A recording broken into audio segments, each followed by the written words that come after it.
సాధన ప్రపంచంలో ప్రవేశించే సాధకులు గణపతి సాధన తర్వాత రెండవ సాధనగా గురుమంత్ర సాధన చేయవలసి ఉంటుంది. గురువు లేని విద్య గుడ్డి విద్య. అదేవిధంగా గురుమంత్రం ప్రయోగించకుండా మూల మంత్రాలను జపించితే ఆ మంత్ర ఫలితం అనేది దొరకదు. కనుక సాధకులు గణపతి మంత్రాన్ని సిద్ధి పొందిన తర్వాత గురుమంత్రాన్ని సిద్ధి చేసుకోవాలి. ఈ గురుమంత్ర సాధన అనేది సాధకుడి జీవితంలో గ్రహదోషాలను తొలగించి సాధకుడికి గురుబలాన్ని ప్రసాదిస్తుంది. తద్వారా సాధకుడు భవిష్యత్తులో చేయబోయే ఎలాంటి సాధననైనా ఆటంకాలు, ఇబ్బందులు లేకుండా చాలా ప్రశాంతంగా, సులభంగా చేసుకోగలుగుతాడు.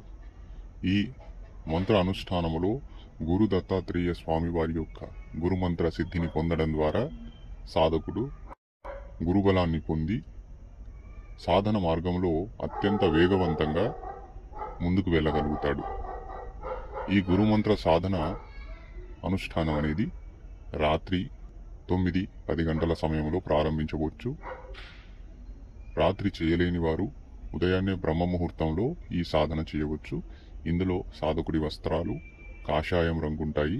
అలాగే సాధకుడు తూర్పు దిశ వైపున ఒక పీఠం మీద కాషాయ రంగు లేదా ఎరుపు రంగు బట్టను పరిచి ఆ బట్ట మీద దత్తాత్రేయ స్వామి వారి యొక్క ప్రాణప్రతిష్ఠ చేయబడిన విగ్రహము గాని యంత్రాన్ని గాని ప్రతిష్టాపన చేసి పంచోపచార పూజలు చేసి సాధకుడు ఎర్రచందన మాల ద్వారా లేదా రుద్రాక్షమాల ద్వారా ఈ మంత్ర అనుష్ఠానం చేయవలసి ఉంటుంది.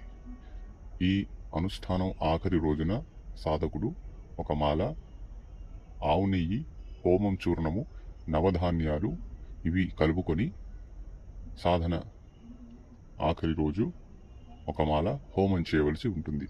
ఈ సామాగ్రిని ఆహుతి రూపంలో వేయాలి. ఈ గురుమంత్ర సాధన మా ఆధ్వర్యంలో ఎవరైనా చెయ్యాలి అనుకుంటే మమ్మల్ని సంప్రదించండి.